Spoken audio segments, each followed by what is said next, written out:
Right, welcome everyone. It's great to have you here.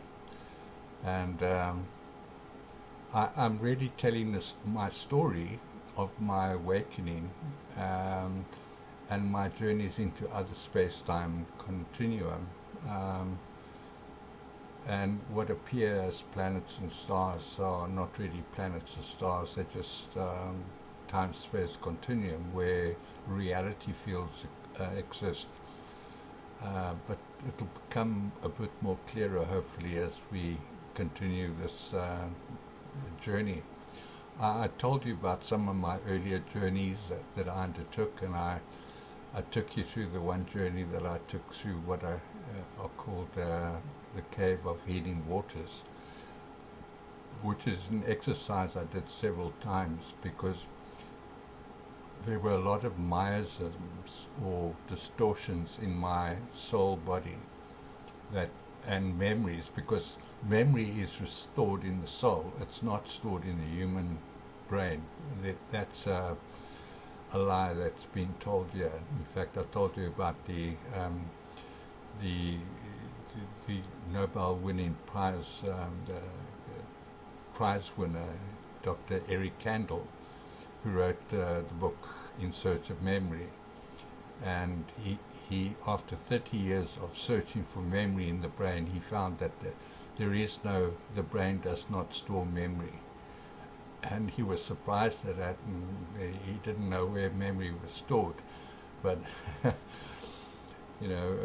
my higher selves have told me all about memory. Memory is just information, and where that memory is stored is in our soul bodies. That's primarily in our soul bodies, and then it's conveyed, that memory is conveyed to every cell in our body. So all our cells in our body are involved in storing information, our genetic information as well as our soul history information.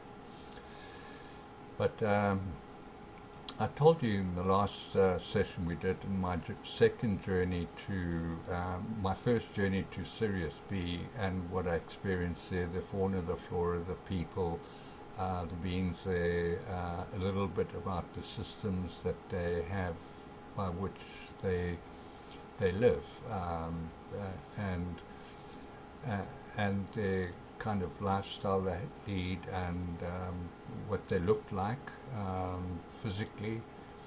That they exist as etheric beings. Now, an interesting thing about, in the first density we're solid matter, in the second density, or harmonic universe, some people call it, we are semi-etheric, and in the third density, the beings there are etheric. Now, the interesting thing that I found in my journey in my dream state, when I arrived in Sirius B, I was an etheric being, but I was not aware that I was an etheric being. Because there is almost no difference that you realize until you start to do things like, go places, and you approach some vegetation, and you walk, and instead of the vegetation brushing off against you, you walk right through it. So it's a kind of a scary experience in the beginning, but once you get used to that, you understand that the density of matter that we experience on planet Earth is very dense, and we're not able to walk through walls and do all sorts of other things because we are dense matter. And it just has to do with the mass and vibration of that mass in this world. And our science also knows is that if you could actually vibrate at the same frequency of the bricks in a wall, you could pass through a wall. It just has to do with frequency of matter and our relationship with that frequency of matter. So on my second journey, that's what I'd like to tell you a bit more about tonight, and then I want to tell you about the period between, it was a 3 month period between my first journey and my second journey, and my reactions to the first journey, which I think everyone kind of will experience the same kind of reactions that I had, because having had that experience in my dream state, when I returned to, when I became conscious again on as being on back on planet Earth, I was totally drained of energy, and I had to call in sick to work, and I crawled to my bathroom and vomited actually, and I just felt so terribly sick. And while I was vomiting, I could hear my higher self saying to me, "You purging, you purging." And I didn't understand what he was talking about, but basically what I was doing was purging toxins out of my body by having that experience. But I didn't only vomit. The interesting thing for me was, for the first time in a long, long time, I cried. And I grew up in a very tough household of 6 Irish Catholic children, and 5 of them were boys, and we were taught cowboys don't cry. So crying was verboten or forbidden in our home. And if you got injured or wounded in any way and you cried, you were scolded and ridiculed and laughed at by the other members of the other boys in the family. So you had to really toughen up and not display any kind of emotion like crying. So I had bottled up all these emotions over the years, and for the first time in a long, long time, when I came back from Sirius B, I actually cried. But the interesting thing for me was I didn't just cry. It's almost like rain was coming from my eyes. And so I was vomiting, I had my nose running, my eyes watering, and I was, in a sense, I was in a kind of state of shock, because my entire consciousness had been affected. And I had volunteered for this journey, so I couldn't blame anybody else for that. So I had to take it on the nose and just accept that I was responsible for the experience that I was having. And also that first experience of crying and really sobbing my heart out was a wonderful experience, in the sense that I felt really cleansed afterwards, that I'd purged a lot of toxins from my body, but not only that, I'd purged a lot of emotional baggage out of my body. And I didn't know why I was crying. I just cried. And I've accepted that ever since then, that you don't need a reason to cry. That if you feel sad in your soul body, it's okay to cry. And over the years I've practiced that, and I've developed something called leaky eyes. So I cry very easily. In fact, every morning when I wake up, I feel like I've been crying, because I've got my cheeks are wet, and I have these like stuff on my eyelashes, and I have to clean my eyes out before I can actually get up and walk around. And I'm saying this so you understand that crying is not a sign of weakness. Crying is actually a sign of strength. It's a sign that you are human, and that you give yourself permission to feel your emotions. And emotionally on this planet, that's one of the things that humans lack, is allowing themselves to be emotional and to express and feel their emotions and express their emotions. So I've become a crier. In fact, at one stage, I thought of myself as Jeremiah. The prophet Jeremiah was known as the weeping prophet, because he spent many hours crying before the Lord. And yeah, so I just want you to know that it's okay to cry. It's okay to express your emotions. It's okay to feel your emotions and identify them and know where they come from, because they are a very important part of our soul bodies.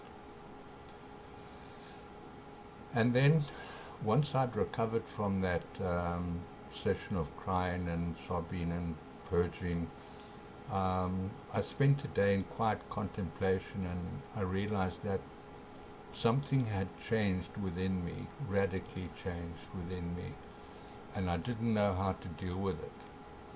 Because, as I explained, I started waking up in 2003, but I didn't change my lifestyle. I was still involved to some extent, but to a lesser extent in, my sex, drugs, and rock and roll lifestyle. But, I still had the same friends, and I still pretended to be someone else when I was with them, and this old guy that they used to know was becoming a new guy that was unknown not only to them but to myself.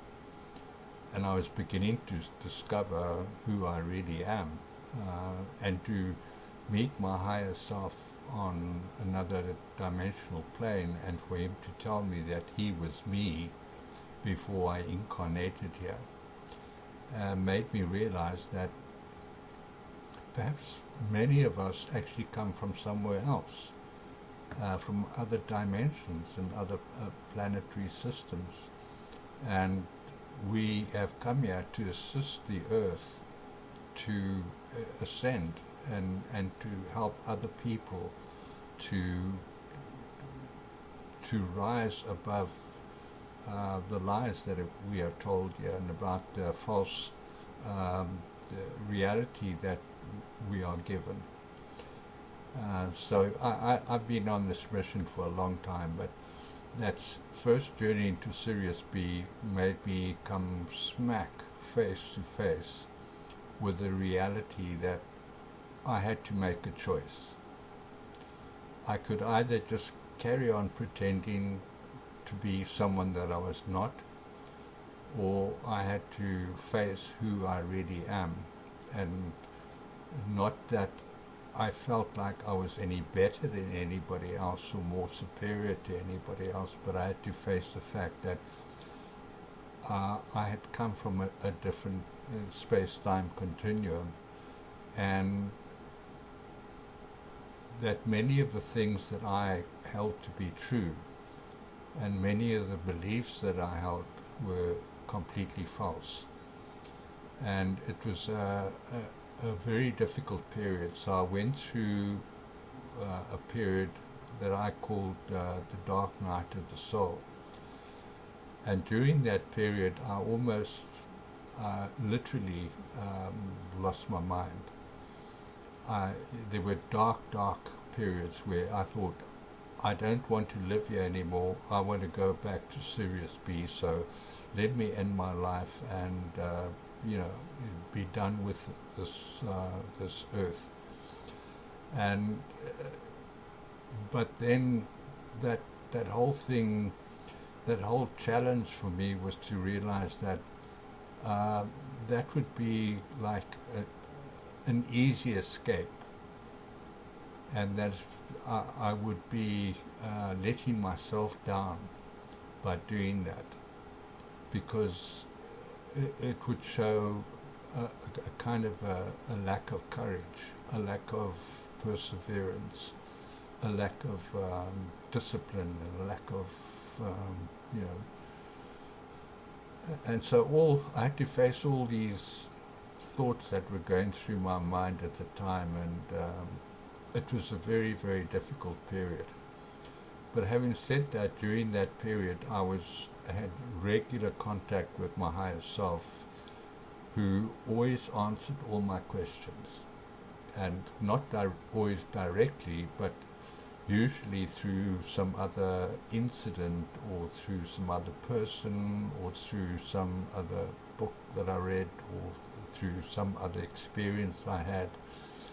But there were just so many things happening, coincidences that I thought were coincidences when in actual fact they were just synchronicities, where the universe works in synchronous ways and that we are all connected to each other, and that every thought that we have is a part of another thought source, and it comes into our field of reality. So um, when I say that period was very difficult to me, I really used to sit sometimes and think seriously about ending my life here. But uh, thank, thankfully I was well, my higher self was always there to encourage me and in fact just make me aware of the great power that actually exists within our souls, and that the difficulty that we have is to face that power. And um, I remember reading at the time a quote from Nelson Mandela, who said that we are more afraid of our power than we are of our weaknesses. And that made me think about that, and really what I was facing was, was I willing to take back my power, or is that what I'm really afraid of? And in actual fact, it turned out to be that was the thing I was afraid of. I was not afraid of my weaknesses because I've always grown up a pretty tough guy, but I was really afraid of my power, and taking up that power and being committed to it. And so, what did that mean for me? It began to change my consciousness into um, out of a kind of a victim mode, because humans often take on the role of the victim. And, I was thinking, am I being victimized by these beings, these people who've invaded my dream state and are invading my reality and my space? Or are they really companions? Some beings that I could trust, or information that I could trust? And all this kind of turmoil was happening inside of me, and then I had two experiences that really kind of shocked me, and both of them were spontaneous healings that happened. And the first one happened when I was driving to work one day, and my engine overheated, and I was removing the radiator cap, and it came off too quickly. I didn't release it. I turned it too quickly, and it came off, and my hand got burnt, terribly burnt, from the steam coming out of the radiator. I think I've told you this, but a few days, the next day, I went home, put it in ice water. It was so painful, I went to bed and fell asleep. And when I woke up, all the blistering around my hand was gone. My hand was pink from the burning, but there were no blisters and no damage to my hand. Really, the feeling was there. Everything was normal, except my hands were a little pinkish.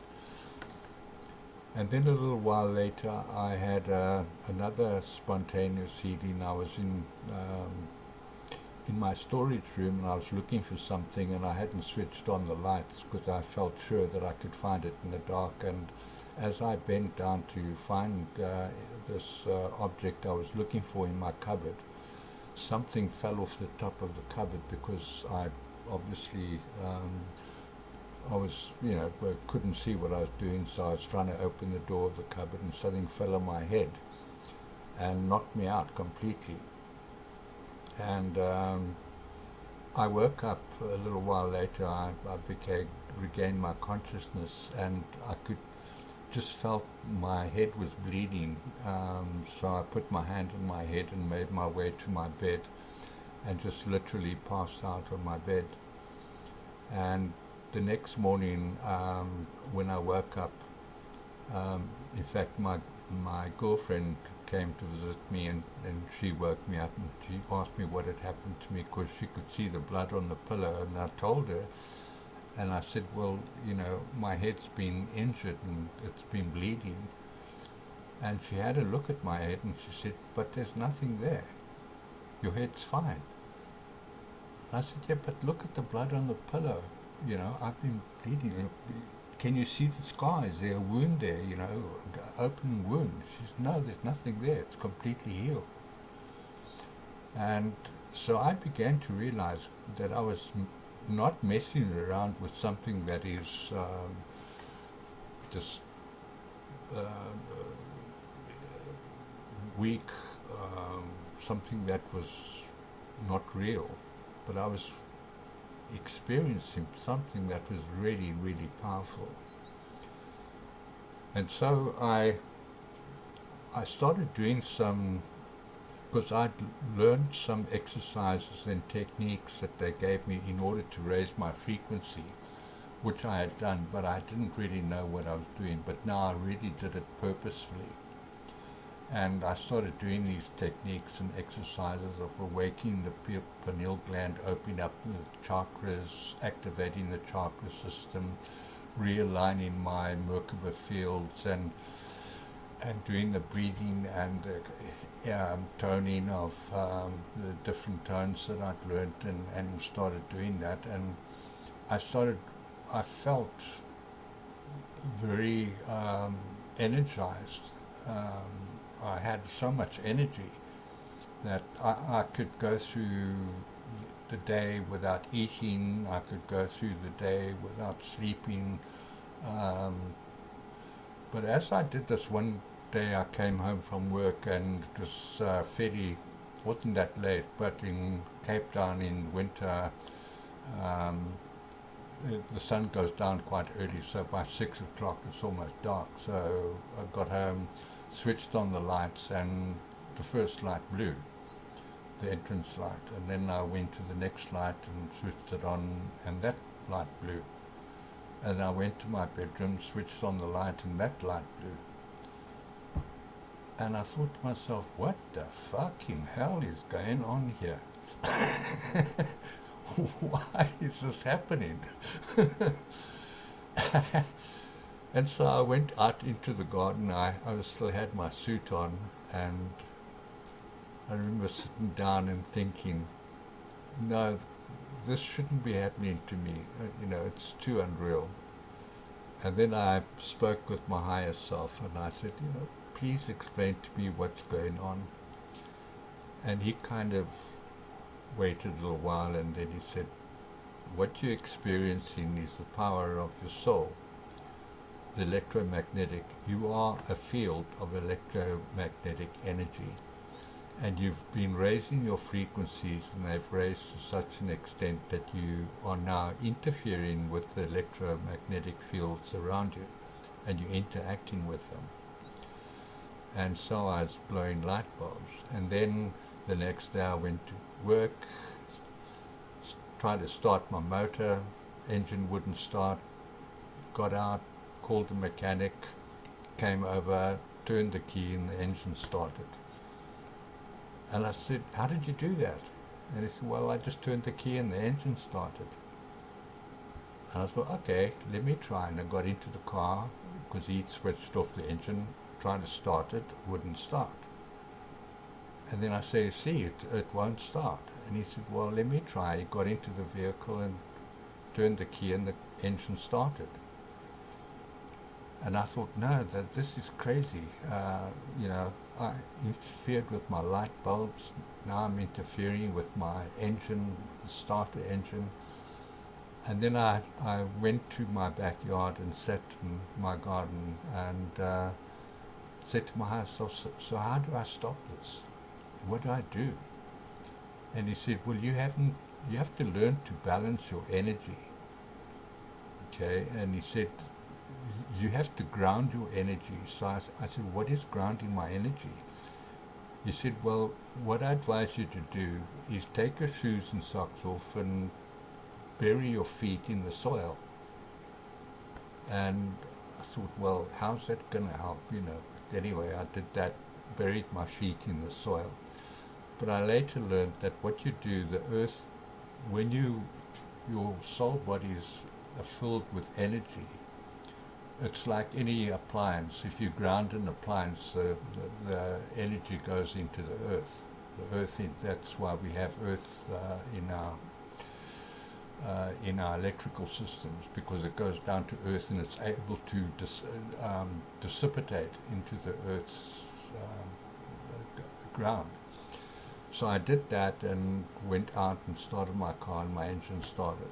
And then a few days later, I was at my computer and got a black screen, and my computer wouldn't work.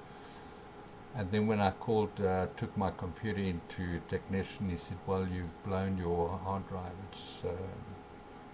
Everything's wiped. There's nothing on your hard drive anymore. And so I realized, well, I've got to take this stuff seriously, or I'm not going to be able to function in this world. So I started becoming more mindful of grounding my energies, of holding back. Grounding, there's several ways to ground. You can ground through the things you eat, like dark chocolate is a very way to ground your energies.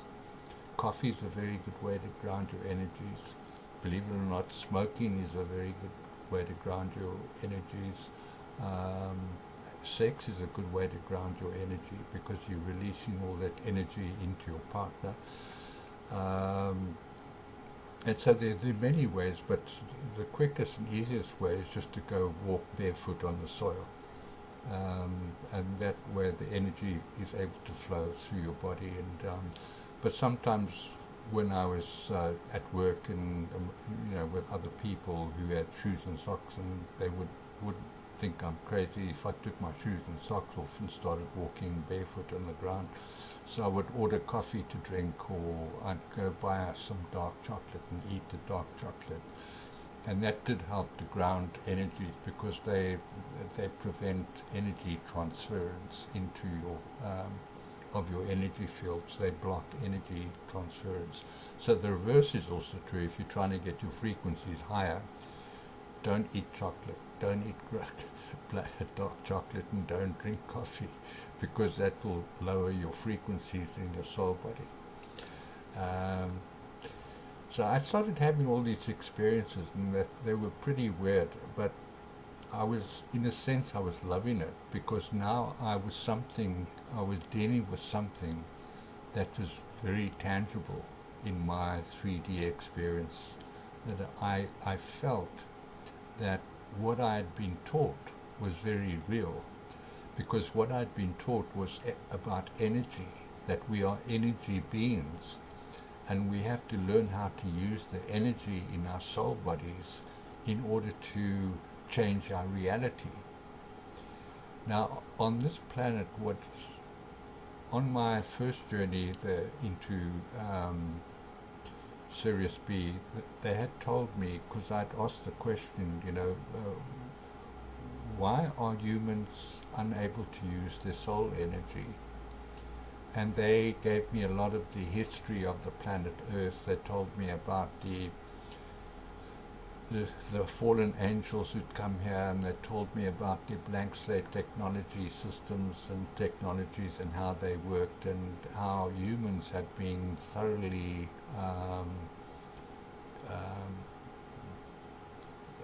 prevented from experiencing the power within their souls.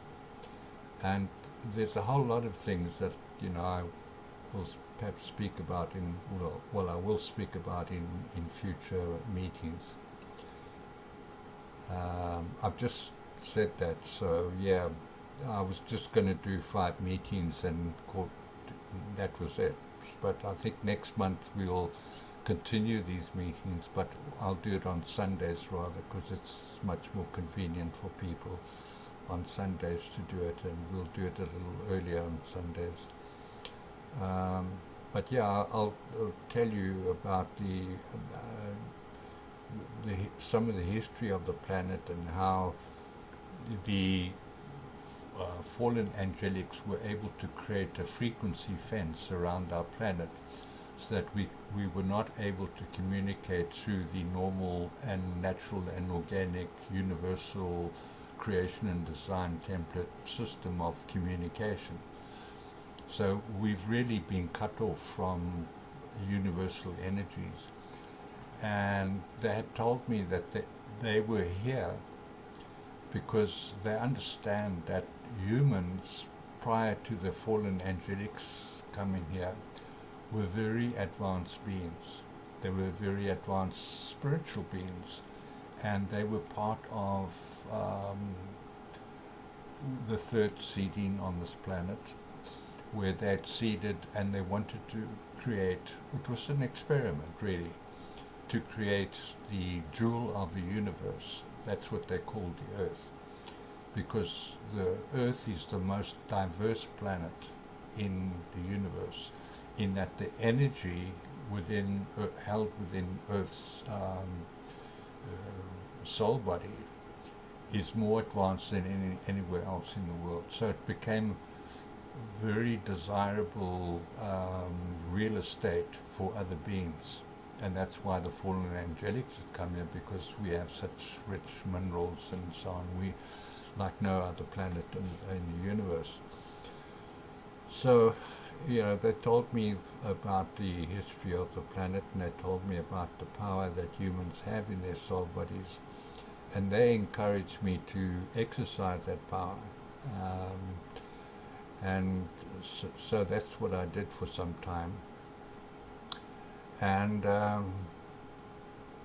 then I went on a second journey to Sirius B, which really, really changed my life dramatically, where I was given a lot of information and had experiences that were, in a sense, beyond human comprehension.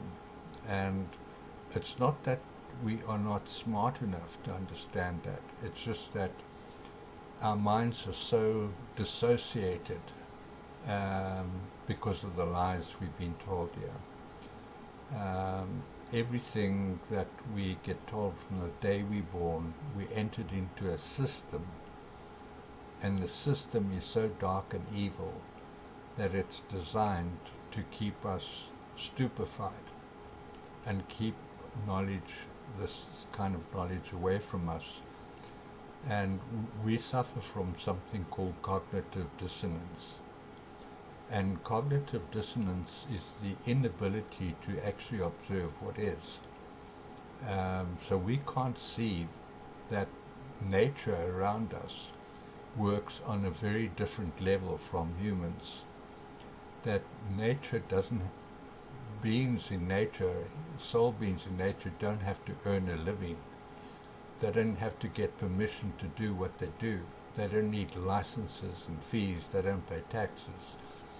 And all these things that humans experience are completely unnatural in the universe. On Sirius B, there are no taxes. There are no laws. There are just the three laws of the universe that operate there, which are do no harm, cause no loss, and do not impede the freedoms of other beings. And they incorporate that not as law, but as a way of life. And so living just becomes so natural to them. And they are able to feed off the energy, the natural energies that exist in the universe. So they don't have to eat, they don't have to sleep, they don't have money to trade with. If they want to create something, they just imagine it. And they have wonderful imaginations because they're very advanced beings in their soul evolutionary cycle. They've gone through the densities, they've gone through the first density, they've gone through the second density, they've gone through the third density. And all that information of all that soul evolutionary journey is held within their soul bodies. So they are able to design and create anything that exists in their soul bodies. And we have that same power, but we've just forgotten how that we have it, and we've forgotten how to use it. So yeah, we as we progress into this state of ascension that we are going to experience here, it's important that we understand that we do suffer from this condition of cognitive dissonance, and that we are far more powerful than we think we are. We've just forgotten how to use it.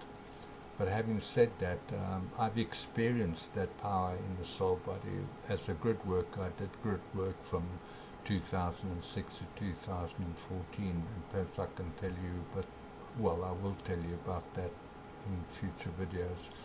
But grid working is basically the grid work that I did was to realign the Earth's grid together with 144 other people who were working around the planet doing the same thing. We all had certain grid lines that we were responsible for, and grid lines operate between stargates and Q sites. That's as I had to learn the design of those grid lines and where the Q sites were, where the stargates were, and I was responsible for holding the grid line between Basra in Iraq and Antarctica, which is the Stargate. So Basra is a Q site, and the Q site in Basra activates the Stargate in Antarctica. And at the time I was doing grid work, America and Iraq were fighting over a little town called Basra. So why were they doing that? To secure the Q site so that the Stargate in Antarctica couldn't be activated. So there's a lot happening, energetically on our planet that we are not aware of, that the fallen ones have been controlling here for a very long time. So I've been going for quite a while now. Just wonder if there are any questions you have, or comments you'd like to make, or observations you've made.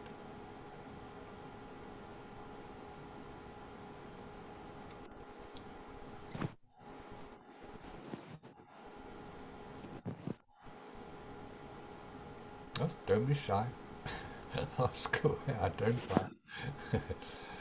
Remember the opening of knowledge is our questions, because when you ask an intelligent question, that opens your mind to an intelligent answer.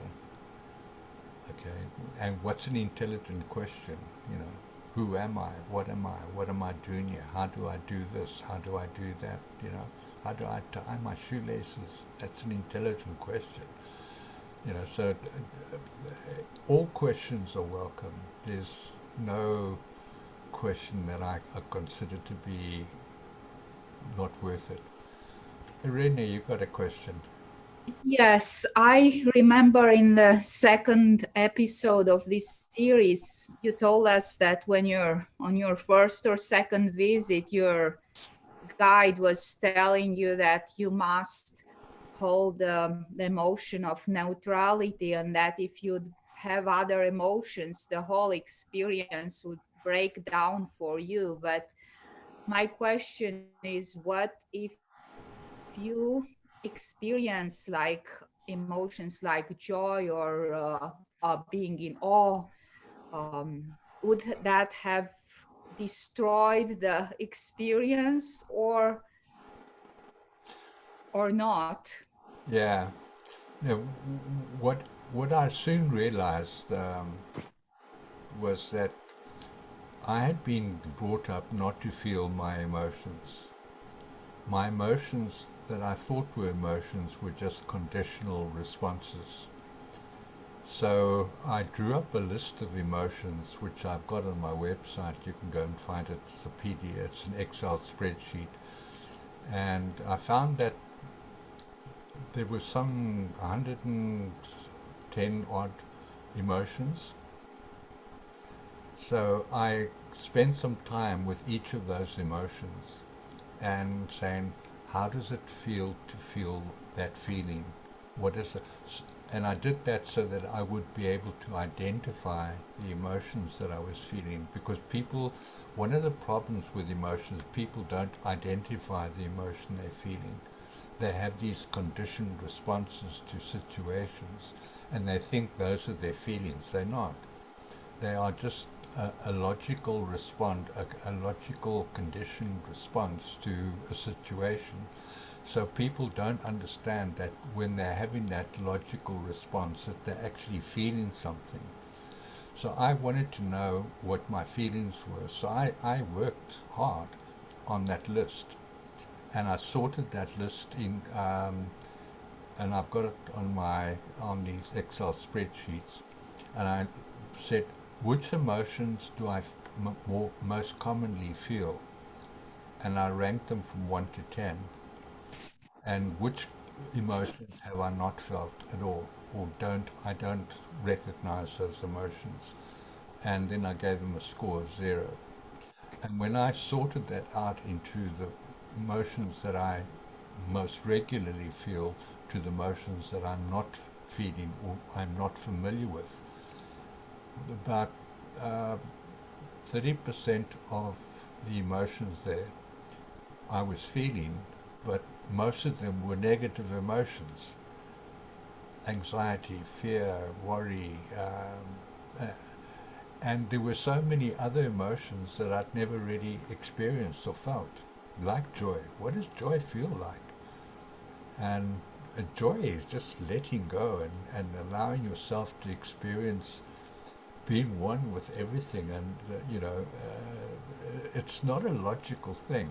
That's an important thing to remember about emotions. Emotions are not logical, they're feelings. They are feelings deep down in our souls, and one has to recognize those feelings and work. It takes work, effort, to actually recognize the feelings that you feel. And so I worked through those emotions until I could recognize each emotion. It's like a smorgasbord of emotions. But sadly, I'd been brought up not to feel my emotions. My emotions were just a conditional response to logical experiences I was having.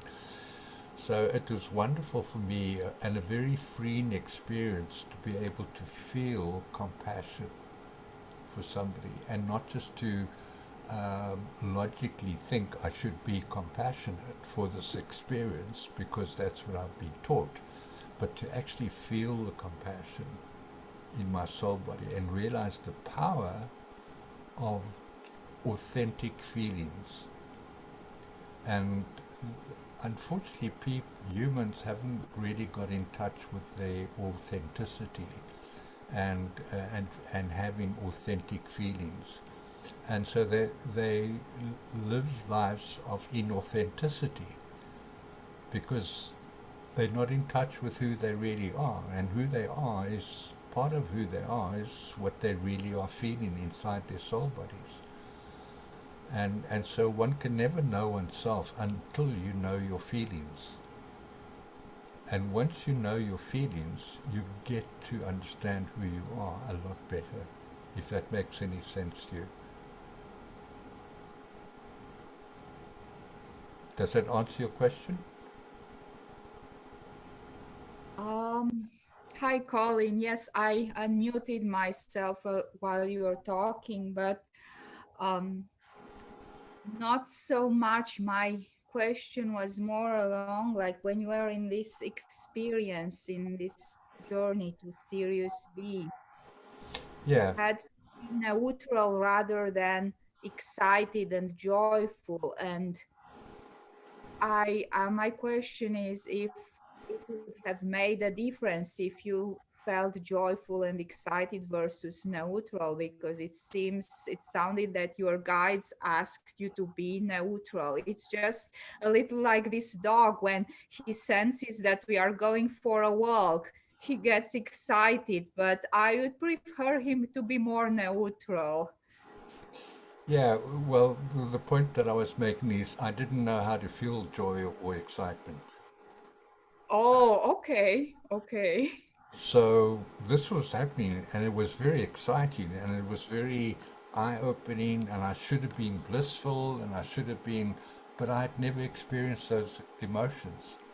So I had to get back in touch with what it feels like to feel, because I was a non-feeling being, and I wasn't able to feel my emotions. And I think there are a lot of men out there, maybe Sean can comment on this, but there are a lot of men out there who don't actually feel their emotions. They think their emotions. They become logical, conditioned reactions to situations.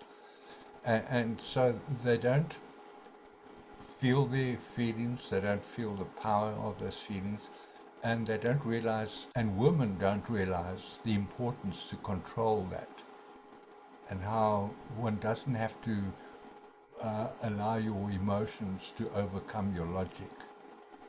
You know, sometimes but it's important to feel the feeling and to understand what it's there, and almost in a sense like use it like a weapon to unleash it when it's appropriate.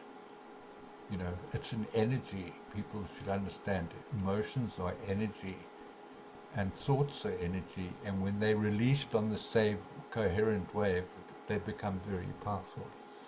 So yeah, I, I, I was excited in a sense, but I didn't really feel excitement because I'd never felt excited before.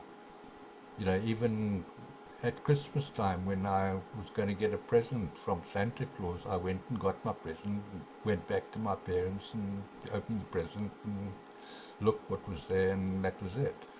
You know, I just had never really felt emotions because I was never allowed by my parents, by my family, to feel emotional.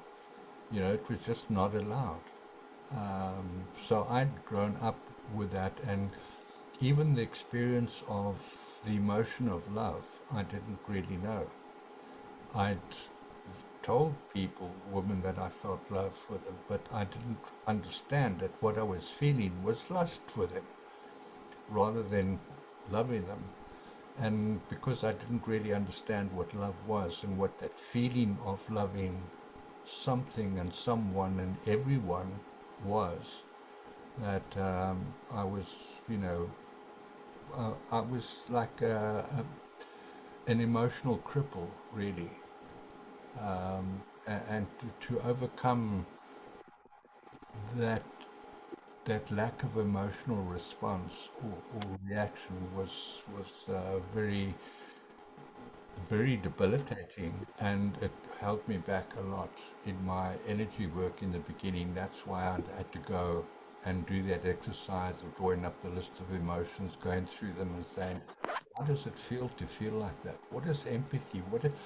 Not to be empathetic, but to feel the feeling of empathy, to feel what another person's going through, to put yourself in their shoes and to feel their pain or their joy or their victory or whatever, you know, that. And so I really had to learn what emotional intelligence was really all about because I was bereft of emotions. And most of the emotions I felt were, you know, the usual worry, anxiety, fear, you know, that people feel. I see. So in some way, it helped you that you were that way. Yeah, it was a Because if somebody would have been scared or excited, that would have shut down the experience for them, access to the experience.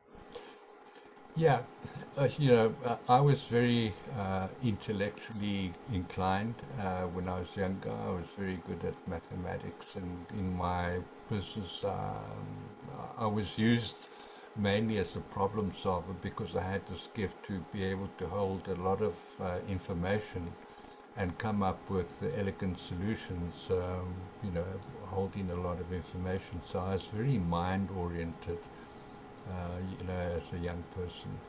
And it stood me in good stead in business because, I belong to very many strategic planning groups within the large businesses that I was involved in. So yeah, I used it as a lever to advance my business career, but emotions were I had never given emotions a thought in my life.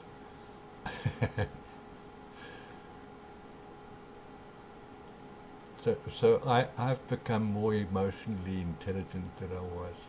And I understand what emotional and how important it is to have emotional intelligence. Colin, you mentioned that the beings from these other places, they are much more stable emotionally, and they are in this space of neutrality all the time. That's why relating and engaging with humans is one reason that it's not possible for most of us. Yeah, but there's things are a little different here because our communication is like on a one-to-one basis, but there everyone is communicating all the time with each other, and they feel the energy coming in, and they don't hear words, they feel energy. So they feel the energies of each other, and so they understand what the other person's feeling, and they understand what the other person's thinking, the other being's thinking, because they can feel it. They have it's part of the telepathic experience that I experienced there, where they told me before I interacted with other people and before they lifted the mist that I should stay neutral because my thoughts and emotions would affect the reality of the experience that the others were feeling. And they said, if you really want to learn, just stay neutral and observe. Because if you introduce your thoughts and emotions into our reality field, it would affect our emotions. And it may affect other people negatively because they understood exactly what I was feeling and thinking all the time. And that's how they exist. And so when they don't have to say, I love you, they just approach you and you just feel this love. And the love is pervasive, or there everywhere you go. It's just like such a loving environment. And it's not a spoken thing, it's not even an acted thing, you just feel it, that energy of love. And people, that's where I've been really trying to get people to understand that love is the most powerful energy there is in the universe. It's what is called the central energy. And from that one, and it's a sound tone. Love is an emotion, so it's sound. It's a sound tone that goes down and breaks down into harmonics and subharmonics that creation is built on. I don't want to go too much into that because it's very advanced bio mechanic energetics.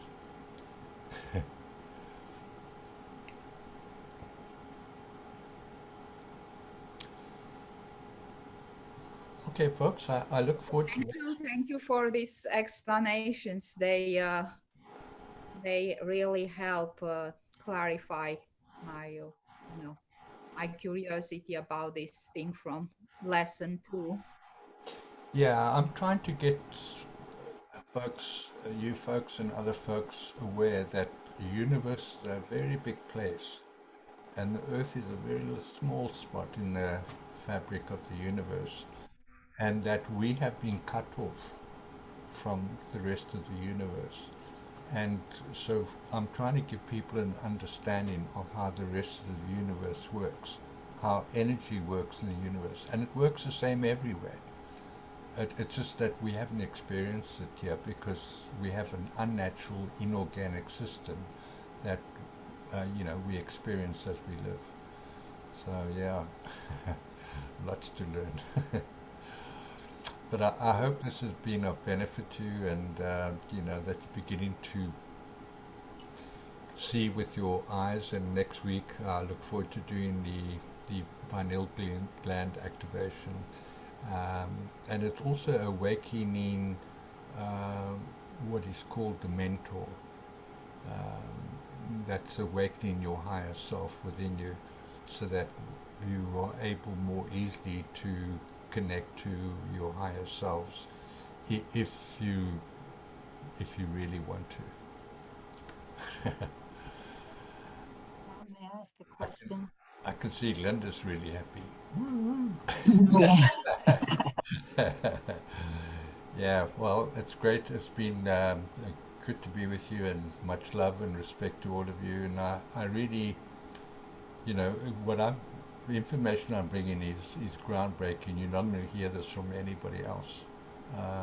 And I hope it's going to benefit you in some way, and really grow your soul, because we're going to go through some really amazing experiences, and we headed that way. Those of you who followed me on Facebook, I've been revealing what's happening in Ukraine, and it goes back a long way in history. And just briefly, I'll give you some information that you probably have never heard before. That the Jews who fled from Egypt didn't flee from Ramesses. He actually expelled them, and he didn't expel the Jews. He expelled the Hyksos. They were the people, and the Hyksos were a pagan tribe that were very corrupt, and they were their corrupt practices in Egypt was affecting the Egyptian population. So they were expelled from Egypt. They left Egypt. They didn't go to the promised land of Israel. They went to the promised land of Ukraine, Khazaria. So the whole narrative about the Jews is a lie. But having said that, there is a tribe of beings on this planet called the Semites, and the Semites are the Arab people.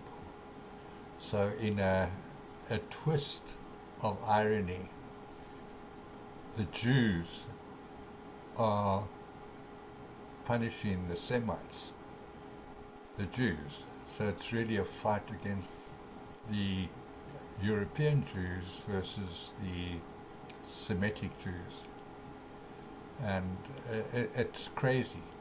But having said that, our higher selves understand the history, and they are working with that history, and they are rooting out that corruption out of the earth.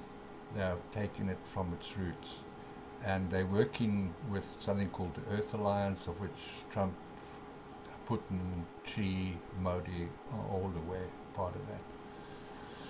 So, yeah, interesting times we live in. But watch my Facebook page, some really good stuff coming out there. Much love to you all. See you next week. Bye-bye.